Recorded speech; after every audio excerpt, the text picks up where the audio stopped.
Bien, nous avons initialisé notre bibliothèque jQuery en demandant à jQuery d'écouter l'événement suivant, c'est-à-dire l'événement selon lequel le document était prêt. Et si le document était prêt, si le document a été chargé, de lancer une série d'actions au sein d'un outil fabriqué spécialement et qui n'a pas de nom spécifique, une fonction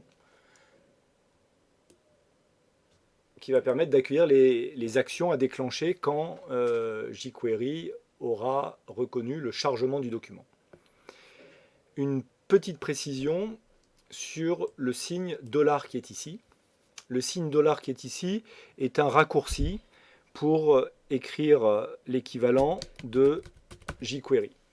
C'est-à-dire que si on remplace le $ par jQuery, c'est exactement la même chose que si on écrit simplement $. D'accord? Je peux remplacer ça. Je vous invite d'ailleurs à le faire. Ce sera peut-être un petit peu plus simple à comprendre pour vous par la suite. On enregistre.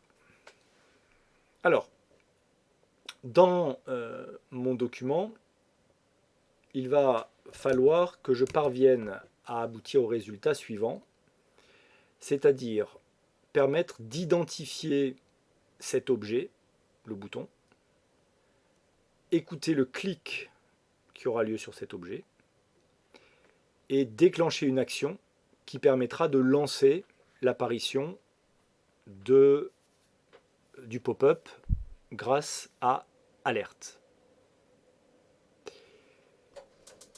Voyons comment faire. Première chose, il faut que je permette d'identifier précisément ce bouton. Alors le bouton en question, c'est celui-ci, c'est celui que nous avons créé grâce à Materialize. Il est contenu dans la balise A, ouvrante ici, et fermante ici. Donc c'est cet objet-là. Cet objet, il va falloir que je puisse l'identifier de façon unique. Et pour cela, je vais lui donner un identifiant, justement, grâce à une balise que je vais placer juste après le A. Donc on va se mettre dans la balise ouvrante A. Je vais laisser un espace. Et là, je vais vous proposer d'écrire ID. Et puis de taper sur Enter. Ça va écrire normalement ID égale, et puis ensuite des guillemets ouvrantes ou fermantes. Si jamais ça n'est pas le cas, vous écrivez le code en entier, ID égale, et guillemets ouvrantes et fermantes. Un espace avant le ID, un espace après les guillemets fermantes. Je mets à l'intérieur des guillemets, et là, à l'intérieur de ces guillemets, les guillemets sont destinés à accueillir des chaînes de caractères, donc des petites phrases si on veut.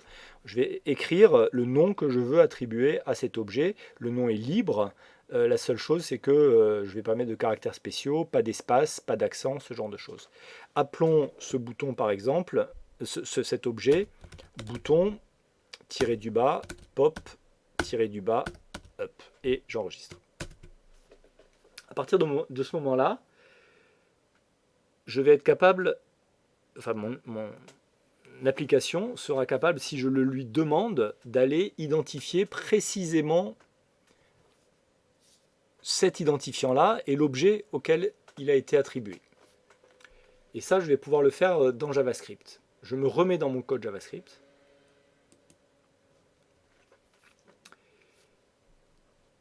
Pour l'instant, on a écouté, grâce à jQuery, le fait que le document soit prêt. Et si le document est prêt, on lance des actions grâce à une fonction qui est ici, et une fonction qui n'a pas de nom particulier. On dit qu'on crée une fonction, on appelle ces fonctions des fonctions anonymes. À retenir simplement pour l'instant, c'est le fait que cette fonction va permettre de lancer des actions. Et où est-ce qu'on va placer les actions que l'on veut lancer? Eh bien, entre l'accolade ouvrante qui est ici et l'accolade fermante qui est ici. Donc on va se mettre entre les deux accolades. On peut sauter une ou deux lignes si l'on veut pour faire un peu de plus de place. Et nous allons appuyer sur la tabulation, la touche tabulation à la gauche du A pour pouvoir indenter. Qu'est-ce que je veux déclencher comme action? Eh bien, ce que je veux, c'est que d'abord, jQuery me permette d'écouter ce qui se passe sur mon objet, sur mon bouton. Donc l'objet auquel j'ai donné un identifiant. Je vais procéder à cette écoute grâce au code suivant. Je demande à jQuery, donc j'écris jQuery, de s'intéresser, entre parenthèses, à l'objet dont je vais donner le nom entre guillemets, que nous avons appelé bouton pop-up. Pour préciser que bouton pop-up correspond à un identifiant, au début et juste avant le B de bouton, je vais rajouter une dièse. Donc la dièse, c'est Algér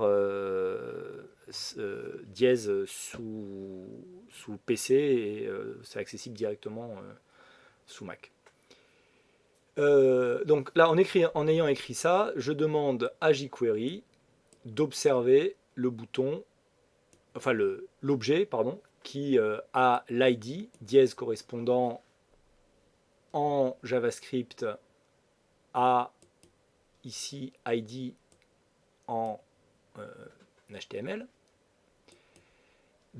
Donc d'observer l'objet qui porte le nom bouton pop-up et un nom unique, l'ID pop-up.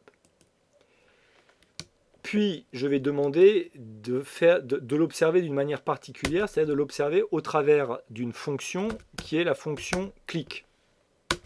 Donc je vais utiliser la fonction click. Pour utiliser la fonction click, j'écris le mot click et des parenthèses et un point virgule. Et je lis les deux avec un point.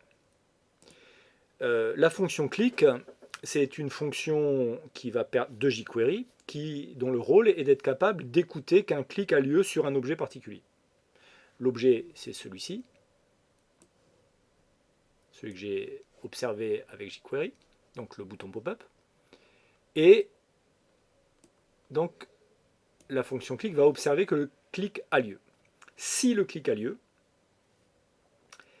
eh bien, je vais demander à ce que quelque chose se passe, à ce qu'une action se passe, à déclencher une ou une série d'actions. Pour ça, à l'intérieur des parenthèses de la fonction click, je vais mettre des paramètres qui vont permettre de déclencher l'action, les actions que je veux quand le clic a lieu.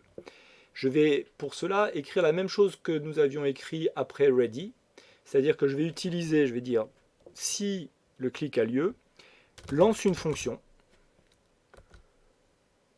anonyme, c'est-à-dire une fonction à laquelle je ne vais pas donner de nom, mais à qui je vais attribuer des attributs de fonction, c'est-à-dire des parenthèses ouvrantes et fermantes si jamais j'avais besoin de mettre des paramètres dedans, ce que je ne vais pas faire, et puis ensuite des accolades ouvrantes et fermantes. J'ai ici la même structure que là, et ici la même structure que là.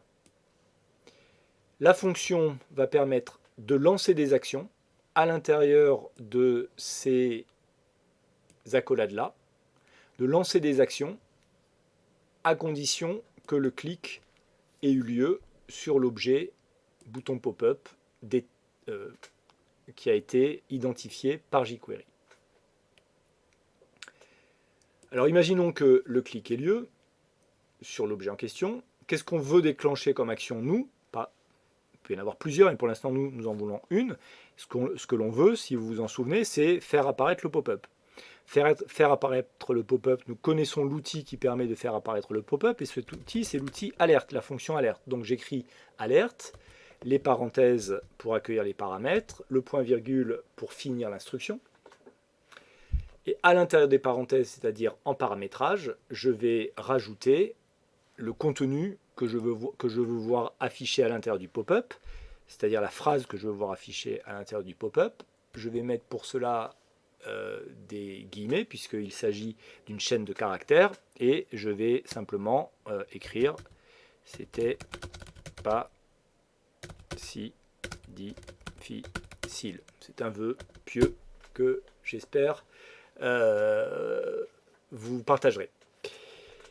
Voilà, donc ce message-là va être inséré dans le pop-up, dans la pop-up créée grâce à la fonction, c'est-à-dire grâce à l'outil alerte.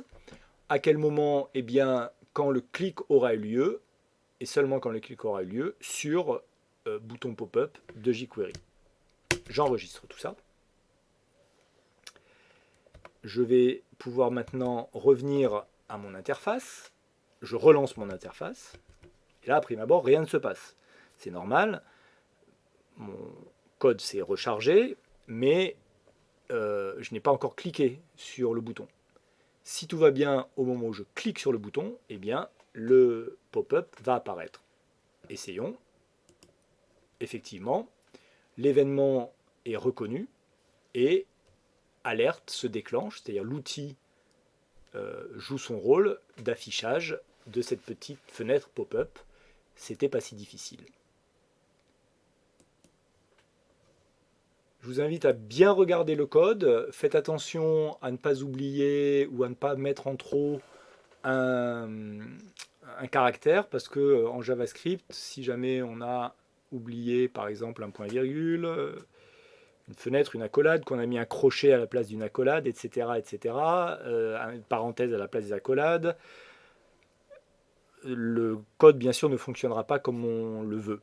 Donc prenez bien le temps de voir, éventuellement de revoir cette partie du tuto pour bien comprendre les différentes étapes qui sont celles que nous avons parcourues. Vous allez voir que progressivement, à mesure que nous allons le pratiquer, vous allez digérer cet élément. Dans le prochain tuto, nous allons laisser jQuery de côté pour l'instant pour pouvoir nous intéresser à Materialize, et ce sera la fin de cette journée de tuto. A tout de suite.